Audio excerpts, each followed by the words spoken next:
আপনাদের সবাইকে আসার জন্য ধন্যবাদ। আজকে আমাদের সাথে আছেন ডক্টর অশোক কুমার সিং, ইএনটি এবং senior person in our Yashoda hospital Hitec City. উনি একজন পেশেন্ট, আমাদের আগরতলারই পেশেন্ট, যিনি ছিলেন টিঙ্কু চৌধুরী। উনি ট্রাভেল করেছিলেন গত মাসে, তো সেখানে একটা ক্রিটিক্যাল সার্জারি হয় এবং উনি আজ আমাদের সাথেও আছেন। তো স্যার এই ব্যাপারে ডিটেলস বলতে পারবেন কি অপারেশন হয়েছে বা কি কন্ডিশনের মধ্যে ছিল পেশেন্ট। তো details sir you can say about the patient whatever the treatment you have done.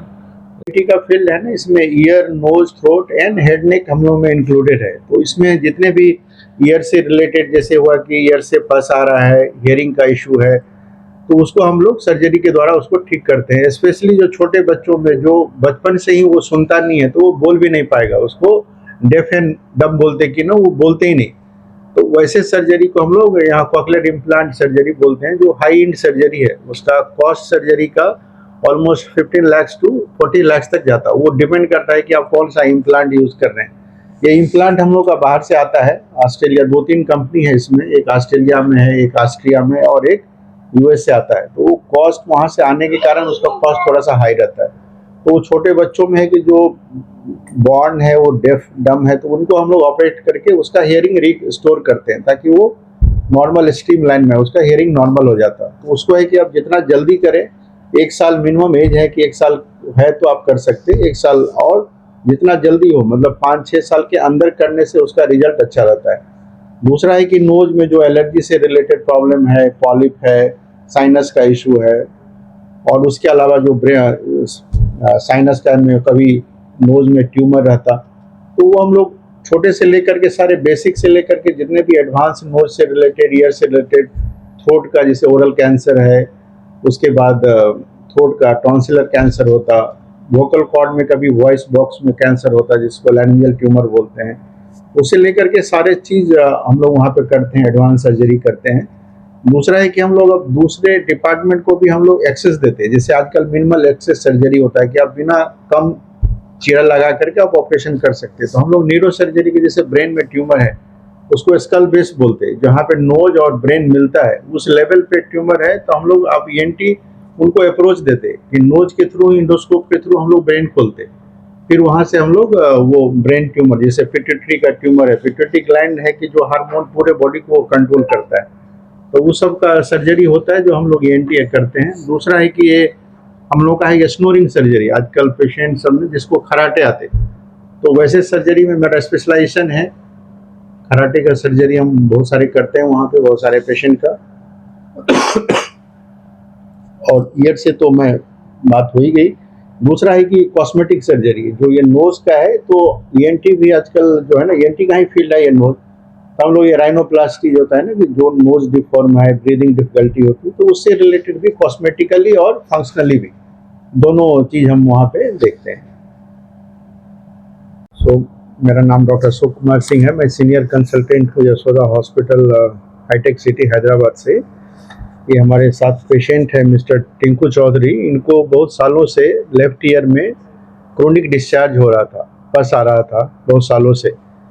तो वो मेडिसिन लेते थे, वो टेम्पोररी ठीक हो जाता था, लेकिन वो धीरे धीरे जो इसका जो डिजीज है ना, मिडिल ईयर के अंदर जो बहुत सारे जो स्ट्रक्चर्स होते हैं, वाइटल स्ट्रक्चर्स है, उसको वो डैमेज कर रहा है, जिसके कारण इनका हियरिंग लॉस बहुत कम हो गया था और वो रिकरेंट ईयर डिस्चार्ज हो रहा था इनको।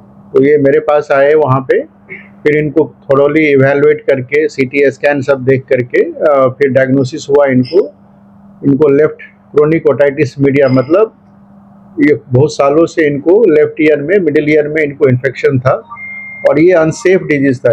ये ईयर में जनरली 2 तरह का डिजीज होता है। एक सेफ माना जाता है जिसमें ईयर डिस्चार्ज बाहर आता है और अंदर बोन को डैमेज नहीं करता है। इनका था अनसेफ डिजीज। इसमें था कि इसको कोलेस्टेटोमा बोलते हैं। ये कोलेस्टेटोमा है कि एक तरह से ये इन्फेक्शन है, लेकिन वो ट्यूमर की तरह बिहेव करता, वो अंदर में जितने भी बोन्स है वो उसको डैमेज करते रहता, उसको मेल्ट करते रहता। तो कभी वो इन्फेक्शन और अंदर तक इनर ईयर में जाने का खतरा रहता, और कभी ये ब्रेन वाले बोन को भी डैमेज करके ब्रेन में भी वो ब्रेन एब्सेस, बहुत सारे मेनिंजाइटिस सब कराता है। तो इनका ऑपरेशन बहुत ज़रूरी था। तो उनको हम लोगों ने थॉरोली इवैल्यूएट करके हुआ कि इनको ईयर का सर्जरी करना है। तो ईयर सर्जरी में हम लोगों को जो था, ये पीछे का जो बोन होता है उसको मैस्टॉइड बोन बोलते हैं, जिसके अंदर ये पूरा ईयर रहता है, ये टेम्पोरल बोन है।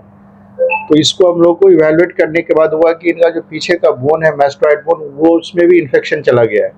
तो इसको हम लोग मैस्टॉइड एक्सप्लोरेशन बोलते हैं। जो भी मैस्टॉइड है, ये पीछे का बोन ड्रिल करके जहाँ जहाँ इन्फेक्शन था उसको सारा क्लियर करके, और इनका मिडिल ईयर में जो कुछ बोन जो साउंड को कंडक्ट करता है उसमें भी वो डैमेज हो गया था, वो कनेक्शन नहीं था। तो वो सारा डिजीज को क्लियर करने के बाद हम लोग यहाँ से तो ग्राफ्ट लेते हैं, जहाँ पर मेम्ब्रेन, नया मेम्ब्रेन बनाते, और अंदर से ही एक कार्टिलेज लेकर के, जो पिन्ना का जो कार्टिलेज रहता है उसका कुछ पीस लेकर के हम लोग उनको हियरिंग का भी रिकंस्ट्रक्शन करें। तो वो सारा डिजीज क्लियर करने के बाद इसको मैस्टॉइड एक्सप्लोरेशन टिम्पैनोप्लास्टी का मतलब है कि जो मिडिल ईयर में इन्फेक्शन है उसको क्लियर करके जो कान के पर्दे में सुराख है उसको भी रिपेयर करें। और उसको हम लोग रिपेयर कैसे करें, 2 लेयर में करें। एक तो है कि कार्टिलेज डाले पहले वो हेयर को रिकंस्ट्रक्ट करने के लिए, और दूसरा है जो परफोरेशन था उसको भरने के लिए यहाँ से ग्राफ्ट लेकर के उसको पूरा क्लोज करें। अभी ये एक महीना हुआ अभी, हाँ 1 महीना अब इनको हो गया है, अभी बिल्कुल ठीक है। धीरे धीरे वो ग्राफ्ट जो है अभी वो ईयर ड्रॉप्स पे है, तो 1-1.5 महीने इनको ड्रॉप्स यूज करना है। उसके बाद इनको देखना है कि वो मेम्ब्रेन अंदर कैसा हील हो रहा है। तो ये बहुत क्रिटिकल केस था, तो काफ़ी सक्सेसफुल हुआ है, सब ऑपरेशन अच्छा हो गया। अभी ये फॉलोअप में है, मैं यहाँ आया हूँ तो ये यहाँ पे आए हैं, बाकी ये बताएंगे अपना एक्सपीरियंस कैसा रहा इनका।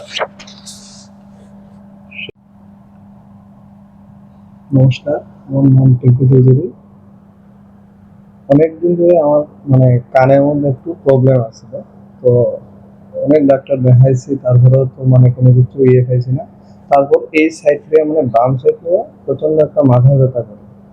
তো এই মাথা ব্যথাও মানে মোটামুটি কিছুক্ষণ করে তারপর আবার কমে যায়, তারপরে এখন চলছে অনেকদিন ধরে। তারপর আমাদের মানে এই যশোদা হসপিটালের ডান সাইড একজন আগরতলা আছে, গৌতম ভট্টাচার্য, আমার ভেঞ্জামাই। তো তার সাথে যখন কথা বলছি তখন বললো যে চলো হায়দ্রাবাদ গিয়া Yashoda hospital doctor doctor Ashok Kumar স্যারের সাথে মানে আমাকে এখানে দেখানো হয়েছে। তারপর এখানে যখন মানে সিটি স্ক্যান করা হয়েছে, করার পরে তো স্যার যেভাবে বললো যে অনেক ক্রিটিক্যাল, মানে যত তাড়াতাড়ি সম্ভব অপারেশন করার জন্য। তো স্যারের কথা মতো আমি মানে এখানে পরিস্থিতি দিয়ে অপারেশন করা হয়েছে। আজকে লগভগ 1 মাস মোটামুটি এখন ভালোই আছি। এখন কেমন হচ্ছে? এখন ভালোই আছি। আর মানে সিডিটা কাটা হয়েছে না, এটা আজকে কাটা হইবে। পরিষেবা কিরকম? যশোদা হসপিটালের পরিষেবা বেস্ট, খুব ভালো লাগছে। এবং আমি সবাই অনেক রিকোয়েস্ট করবো, যদি মানে ধরনের কোনো প্রবলেম হয় যাতে যশোদা হসপিটালে যাওয়ার জন্য, অনেক ভালো সব কিছু দিক দিয়ে।